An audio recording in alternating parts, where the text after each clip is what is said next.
Hello and welcome to GamingBolt, and today we're going to be reviewing Attack on Titan 2.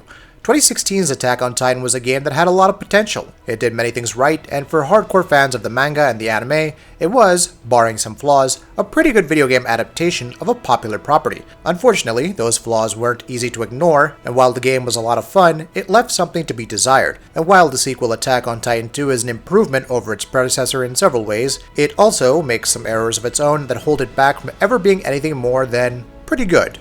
While you could be forgiven for thinking Attack on Titan 2 covers Season 2 of the anime, the game actually covers a great deal of Season 1's story once again. In Attack on Titan 2, you play as a nameless, faceless character, a scout who witnesses the events of the show alongside its cast of characters, and the vast majority of it only covers the first season. As a result, it often feels like the game is retreading much of what the first game already did, with a lot of the same story beats and cutscenes, and even a lot of very familiar missions and boss encounters. Attack on Titan 2 feels like a bit of a lazy sequel because of this at times. As a jumping point for someone who's never seen the anime or even played the first game, it does a decent job, so if this is your first Attack on Titan experience, this issue won't matter much, but for those who have played the first game, a lot of this feels very familiar. Admittedly though, the world that the anime and the manga portray is an inherently fascinating one, as are the characters that inhabit it, and Attack on Titan 2 does a great job of recreating that. That said, much like the first game itself, Attack on Titan 2's strengths lie in the actual acts of fighting titans and of traversal using the ODM.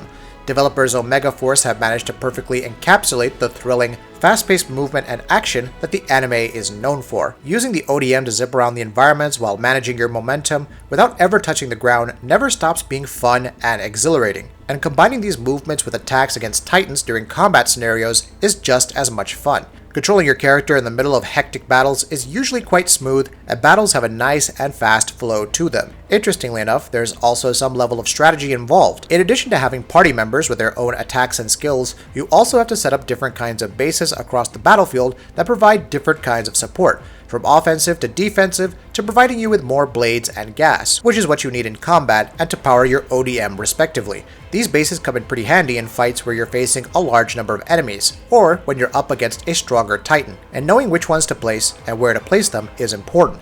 There's also the matter of where you attack the titans you're fighting against.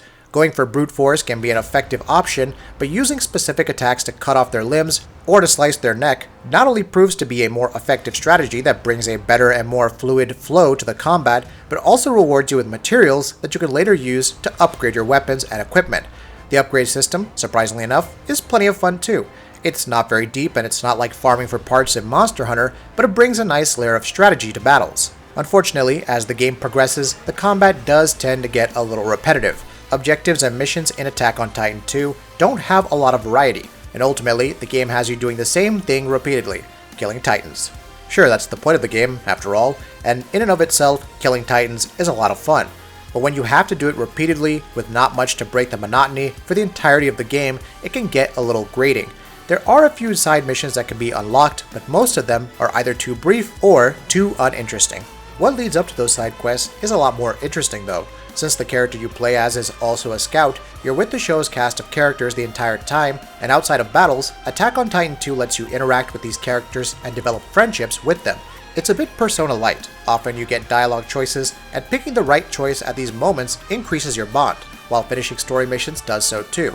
And having better friendships with these characters opens doors to better and more skills and abilities.